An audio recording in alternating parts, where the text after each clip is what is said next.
Hello students, let us understand the following question. There are some students in two examinations hall A and B. To make the number of students equal in each hall, 10 students are sent from A to B, but if 20 students are sent from B to A, the number of students in A becomes double the number of students in B. Then find the number of students in both the hall. Let's see solution part of this question. तो actually हमें यहाँ पर क्या करना होगा, hall A और hall B में कितने नंबर ऑफ स्टूडेंट्स से हमें अज्यूम करना होगा. तो यहाँ पे लिखा let number of students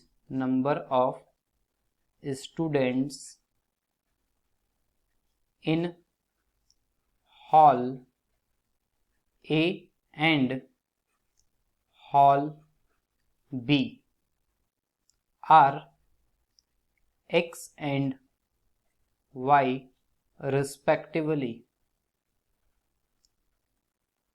okay, तो इन X और Y पे अकॉर्डिंग टू द क्वेश्चन हमें ऑपरेशंस लगाने हैं और इक्वेशन फॉर्म करेंगे. उन इक्वेशंस को सॉल्व करके X और Y की वैल्यू फाइंड आउट करेंगे और वही वैल्यूज किसकी वैल्यूज होगी, हॉल ए और हॉल बी में नंबर ऑफ स्टूडेंट्स की होंगी. तो according to the first condition, according to the first condition, तो फर्स्ट कंडीशन में देखिए कह रखा है कि जो ए से स्टूडेंट्स वो कहाँ चले जाते हैं, बी में. कितने स्टूडेंट जाते हैं, 10 स्टूडेंट जाते हैं. तो ए में नंबर ऑफ स्टूडेंट हमने एक्स मान रखा है, तो यदि ए से 10 स्टूडेंट निकलेंगे तो ये एक्स माइनस 10 हो जाएगा. और जब बी में चले जाएंगे तो ऑब्वियस है बी वाले number of students, B hall के नंबर ऑफ स्टूडेंट में 10 स्टूडेंट्स का इंक्रीमेंट हो जाएगा. और कह रहा है कि इस सिचुएशन में दोनों ही स्टूडेंट नंबर ऑफ स्टूडेंट दोनों ही हाल में इक्वल होंगे. तो इम्प्लाइज दैट इस इक्वेशन को सॉल्व किया तो x minus y is equal to 10 का ट्रांसफर करेंगे, 10 प्लस 10 कितना हो जाएगा 20.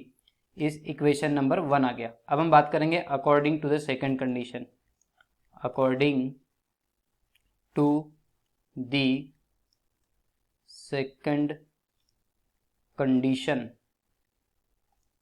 ओके, तो सेकेंड कंडीशन कह रहा है कि यदि बी से हम कितने स्टूडेंट्स ए में भेज रहे हैं 20 स्टूडेंट्स, तो ऑब्वियस है कि एक में नंबर ऑफ स्टूडेंट बढ़ जाएंगे ना, तो एक्स प्लस 20 हो जाएगा और number of students in A double हो जाते हैं number of student hall B. तो 2 इंटू वाई माइनस 20 हो जाएगा. क्यों? क्योंकि हम बी से स्टूडेंट्स को ए में भेज रहे हैं, तो ए में नंबर ऑफ स्टूडेंट एक्स थे तो एक्स प्लस 20 हो जाएगा.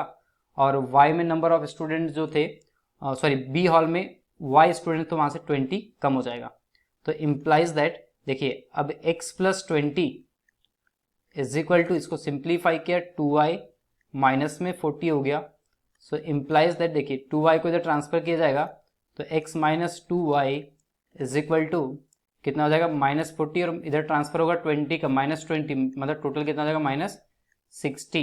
तो इम्प्लाइज दैट इस इक्वेशन को हमने कुछ इस तरीके से लिखा, x माइनस वाई और माइनस में y is equal to minus 60. तो implies that x minus y की वैल्यू 20 रख देंगे from equation 1, minus y is equal to minus 60. ऐसा कहाँ से हो गया, फ्रॉम 1.